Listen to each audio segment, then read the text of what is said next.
Everybody is a slave to something. That would be the quote I would need to use in order to summarize all of Attack on Titan's tragedy to somebody. And among all of the brilliant characters showcased within the show, my favorite is by far Armin Allard. And in this video I'll be answering the question of what exactly is Armin a slave to? We'll be going over what I believe to be his two big character-specific themes within the story, and let the story itself paint a bigger picture as to who exactly is Armin. When we first meet Armin as a child, we're given a pretty basic picture as to who he is as a person. This is primarily done in contrast to the other two main characters within the story as well, highlighting their strengths and weaknesses. Eren has the vision and passion of the group, lacking a bit of current situational awareness and self-control. Mikasa is missing a bit of personal agency, though that isn't her fault, but she is indeed strong. And Armin is smart, but physically quite weak and unimpressive. Off the jump, this can lead us to make some proper and improper assumptions about his character from the first few episodes. His physical weakness and intelligence feel naturally connecting, that because he was weak, he needed to be smart. This is shown to be a relatively correct assumption that helps us guide his character later on. It has served to be a core of who he is, and that weakness will soon help us understand how Armin sees the people around him, and more importantly, how he sees himself. His weakness, but more specifically his cowardly nature, is a main critique often associated with his character. If people don't like Armin, it's usually because they perceive him to be a bit wimpy. However, we'll talk about that later. As the group grows older, this trend continues with Mikasa being the breakout physical combatant, Eren still being the passionate dreamer, and Armin using his wit to support the people around him. Within the first two seasons, many of the important developments that helped push the story forward were a direct result of Armin's ability to merge very strong emotional IQ with his logical problem-solving skills. But in order to get a group of how Armin portrays what I believe to be his two core themes, leadership and more importantly self-worth, we need to go to the penultimate episode that shifted the entire future of the show. Season 3, Episode 18, Midnight Sun. The scenario placed before the viewer and Levi specifically is that he has both the body of Bertolt, who carries the Colossal Titan, and one syringe of Titan serum. The conflict at hand, however, is that Levi has both the ruined body of Armin and the dead body of Erwin as his two options to revive. Up until this point, Erwin's leadership and strength is the only reason that the scouts have made it as far as they have. It was Erwin who was able to complete a smooth and effective military takeover of the government, and it was he who was able to keep his soldiers alive throughout circumstances where many more should have died. Without him moving forward, both the scouts and most of the people of Paradis lose their leader.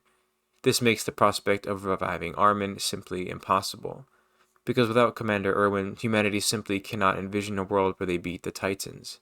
In a brutal 22 minutes of anime that provide us no intro nor background music, various voices cry out as to why either Armin or Erwin should be allowed to live.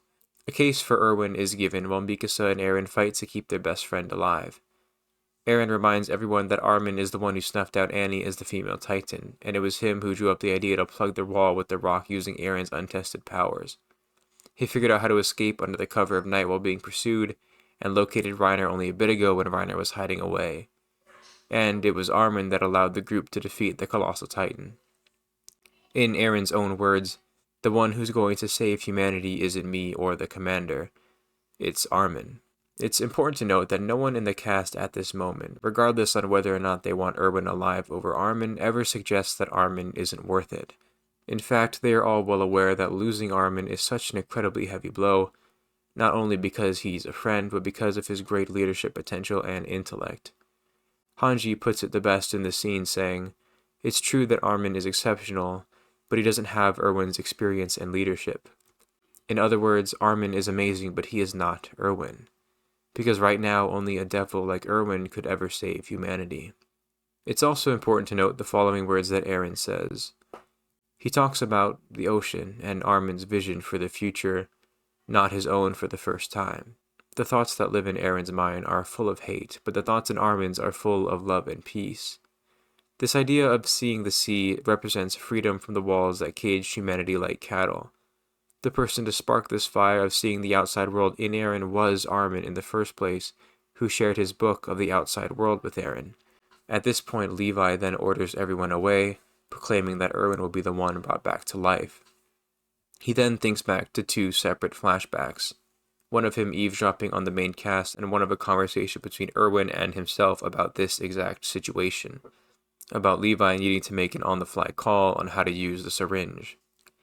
Both are from Season 3, Episode 12, and both are about what happens after Erwin and Armin respectively reach the basement.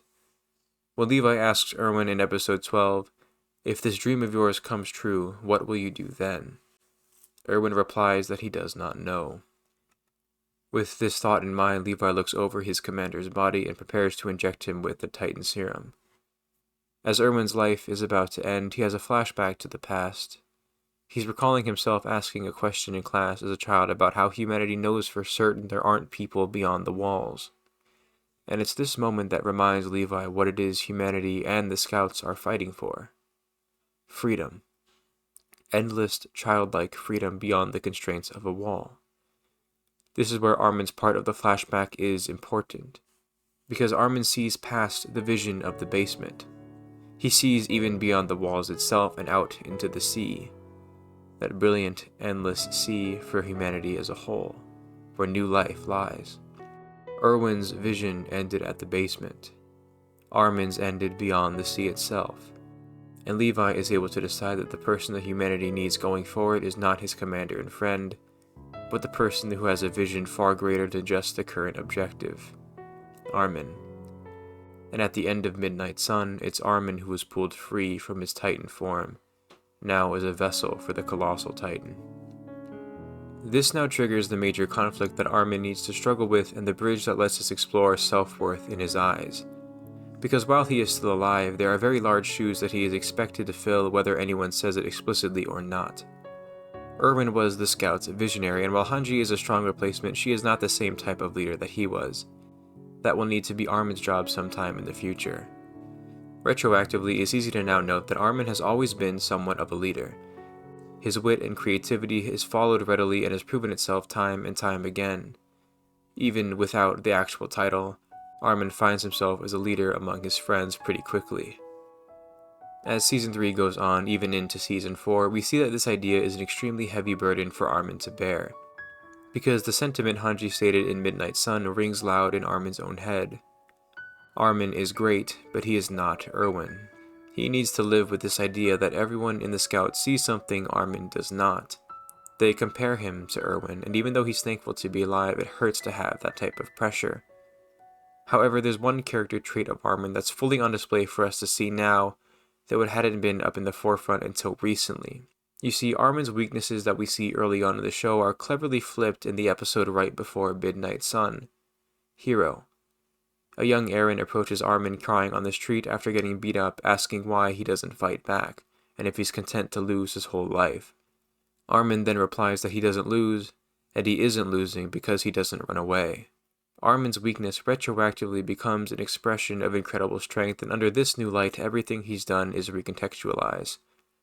He is and always has been willing to do whatever it takes to win and keep moving forward, whether that means risking his own life or even his dignity like he did when he switched places with Historia earlier in the season. The idea that fear means he crumbles easily or he doesn't have a backbone is one of the wrong assumptions many might make about his character, but even before this, Armin has had several moments where he is the one pushing things forward through action and example. I believe this is never seen more clearly than in Episode 2 of Season 3, where even though Jean hesitates in taking another life, it is Armin, the weakest in the group, who is the first person to shoot. Why? Because it was needed to be done in order for humanity to keep moving forward and in order to protect his friends. This trend continues onward in Season 4 after Armin bombs Marley's port, taking hundreds of innocent people's lives, a plan of his own creation. Once again, why does Armin choose to do this? Well, because it just needed to be done. And it's this mindset and characteristic that makes him a devil that can truly save humanity, just like everyone was looking for in Erwin. It may seem at first glance that after the time skip and Armin's willingness to lead and execute brutal plans that he's more or less become what people expected of him. Hanji herself even mentions that the destruction of Marley's port is something that Erwin himself would have drawn up. However, that isn't exactly the case. At least not to Armin himself. In episode 23 of Season 4, humanity's current strongest soldier, Mikasa, goes to Armin lost and unsure of the world around her. Parody is at war with Marley. Eren is gone, and everyone around her is dying. And she turns to the one thing she can always trust and rely on. the one person in her life who has never buckled nor yielded. Armin. She asks him, "What should I do?" Armin gives a quick reply, but Mikasa is still unsure of what to do after that, so she follows up with a second question. She doesn't take time to see things through Armin's perspective, and I believe that is for two reasons. The first is to show us how preoccupied Mikasa herself is with everything, and the second is because to Mikasa and those around Armin, he is the one with the answers. Just as Eren said in Midnight Sun, he is the person who had all the plans to get them that far in the first place. But in Armin's perspective, the world around him has crumbled to ashes. Hanji is probably dead, and now people need to know what to do, and they're all looking not to Armin, but to the shadow of who Erwin was. He lashes out at Mikasa, losing his cool as a leader and showing her that he's just as lost as she is. She first looks at him a bit shocked, then resigned. Armin immediately apologizes, then utters the line that shows us exactly where his headspace has been ever since that fateful day 4 years ago. He says, and I quote, "If Commander Erwin was here, he wouldn't have snapped at you like that. I know the answer now. I was the wrong person to bring back to life." The story doesn't linger on this scene in Armin's words for too long, and I believe that's intentional. But breaking down what he says can help us infer a few things about Armin's headspace. 1. Since 4 or so years ago when the events of Midnight Sun took place, Armin has often fretted over whether or not he was the right person to bring back to life. Whether justly or unjustly, Armin has lived in the shadow of Commander Erwin. All of his actions up until now have been done, in his mind, as some sort of debt to pay off the commander and everyone else that has been affected by the fact that Erwin is dead and gone. 2. He believes himself to be a poor leader, even more so in relation to Erwin. He points out his own flaw readily and openly, then contrasts it with the image of leadership in his mind, that being Erwin. This almost gives us a feel that Armin's leadership is somewhat reluctant. If Erwin and Armin were both alive, he would easily just defer back to Erwin, not because he was the scout commander before, but just because Erwin is a better leader. 3. Armin believes he is terribly unworthy not only to lead, but to be alive in the first place. But constantly within the show, it's his wit and gentle leadership that is relied on and utilized over and over again. Armin is the next in line to take over the scouts, and he's looked to by Mikasa for a reason. He seems to almost have a proper and improper view of himself. He is willing, ready, and able to use all of his skill and talent for the scouts, but believes himself unworthy to do so. Just like the majority of the main characters in AOT, Armin is a walking contradiction. However, I believe there's a big difference between contradiction being a good thing and a bad thing, and that exists within the origin of what you might determine to be a character's core traits. For example, there are contradictions that exist within stories that you can tell are there more for shock and awe rather than to say something of meaning. Without chasing a rabbit trail today, things like this was prominent in the Star Wars reboot trilogy following Rey. Character inconsistencies that are welcome or quote-unquote good typically come when the expression of a certain value is applied in a nature that works against the value itself. Stay with me here, it'll make sense in a second. In an easier example of Eren, his true goal is universally honorable, that being to protect his home and his friends. However, this honorable goal is pursued via the rumbling. By building up his character over the course of 4 seasons to embody this dissonance, Eren naturally becomes a very complex and nuanced character. The viewer watches what's happening, and you can call him either a hero or a villain depending on which side of the argument you fall on. In the case of Armin, he repeatedly says that the thing he wants is to protect his friends and nobody to die anymore, like he does at the table scene. And just like Eren, he's willing to sacrifice people in order to make that desire a reality. He perceives himself to be a bad leader with Mikasa, but immediately in the next scene is out talking and utilizing his life to try to pay back his debt. Not only that, but he does it in what he believes to be acting command, as Hanji is probably dead. That is why I also believe it is Armin who is perfect to bear the power of the Colossal Titan. A gentle heart and wise mind in the control of the manifestation of oppression and power.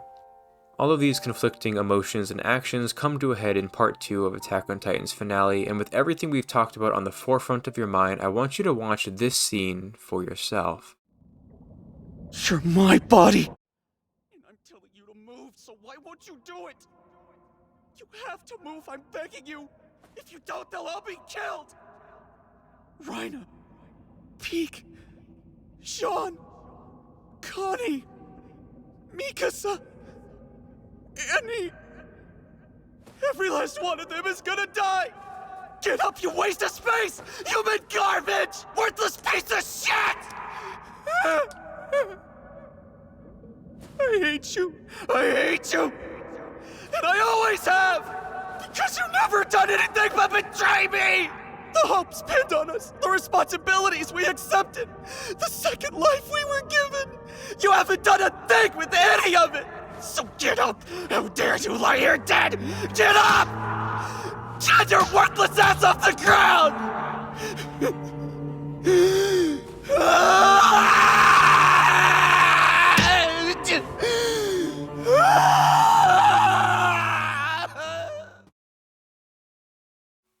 There are several things about this scene in particular that I believe to be genius. There is, of course, his dialogue to himself. He outright states everything that we were able to infer from the earlier scenes. In his own perspective, he is better off dead, and the only reason he cannot die is because other people have laid down their life for him, and it's his job to pay it back. Another thing of note is the position of their bodies and who the two Armins represent. I believe the one on the ground is everything that Armin believes himself to be. The worthless, unworthy side of himself that has never done a single good thing in order to pay off the debt not only of Erwin at this point, but also Hanji for sure. The person shouting then, I believe, is the representation of everything that Armin believes he should be. If you recall earlier, I mentioned that Armin is a bit in Erwin's shadow, and while I think that still holds true, this scene suggests to me that Armin lives less in the shadow of Erwin Smith, but more in the shadow of who he thinks Armin is supposed to be. The way that Armin is looming over his own body also, I believe, is reflective of that idea. Not condemned by the shadow of Erwin, but condemned by the shadow of his own expectations. An expectation that he will never allow himself to be worthy under. See, the two traits I believe that Armin sees within his own character take the form of I am statements. The first is I am worthless, inferred by how he treats his own reflection. And the second is, I do not run, therefore I do not lose. These are two truths about himself that he on his own has perceived. The second tells us that as Armin is still alive and has contributed so much, that he has not yet lost, while the first tells us that he considers all of it to be worthless because he still has so much left to do. These two conflicting ideas is immediately further expressed after his breakdown. Seconds after he regains his wits, he immediately grounds himself back in his greatest strength, his mind, quickly figuring out exactly where he is and eventually navigating a way to get back into the fight. In that scene of his breakdown and recovery, we see true truths about who Armin is, and one contradiction. A person who keeps fighting and standing up no matter what, and a person who is completely broken down and lost in their own unworthiness. In fact, under this light, when we go back and look at the major turning points for Armin as a character, he's almost remorsefully acting out. Being willing to force his way through the docks is a great example of this, I believe. Though he hates it, he did this and hundreds of other crimes against his fellow humans, over and over again. Once again, why? Because it is necessary to keep moving forward. It is necessary to keep everyone from losing everything, and so it is necessary in order not to run away. In Armin's fight against Eren in the finale, Armin has come to represent the pinnacle of his core personality trait, standing his ground and not running away regardless of how many times he's been beaten down. This is expressed while he's holding back Eren, who he previously got beat by at the table scene, who himself has come to embody the concept of freedom in his own way. And just as Eren said back in Midnight Sun, the person who saved the world was indeed Armin, and I think it's noting exactly how we got here in the first place. After Hanji's death, buying time against the rumbling, Armin is the one who leads the development of a plan. Armin is the one who gets Zeke to help them and turn the tide of the battle, and Armin beats Eren not by actually killing him or pushing back the rumbling. He wins by simply holding his ground, by doing exactly what he's done for as long as he can remember, not running away. In Armin's conversation with Aaron, he speaks of his own actions with disgust. He is a devil just like Aaron and bears the sin of the rumbling with him with a heavy heart. And yet he has done everything of his own agency because it furthers what he wants within the story. You get this sense looking at his face after the Marley bombing, as if he's being pulled against his will to do something, but also willingly doing it.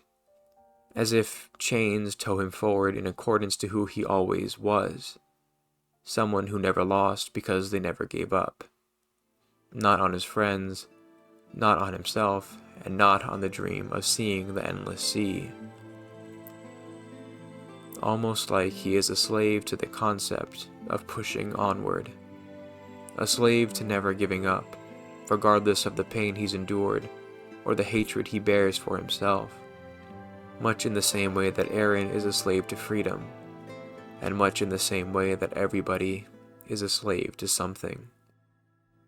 Armin's character is incredibly well done, and a single video looking at him through the lens of a leadership role and perception of self-worth isn't enough to properly capture his essence.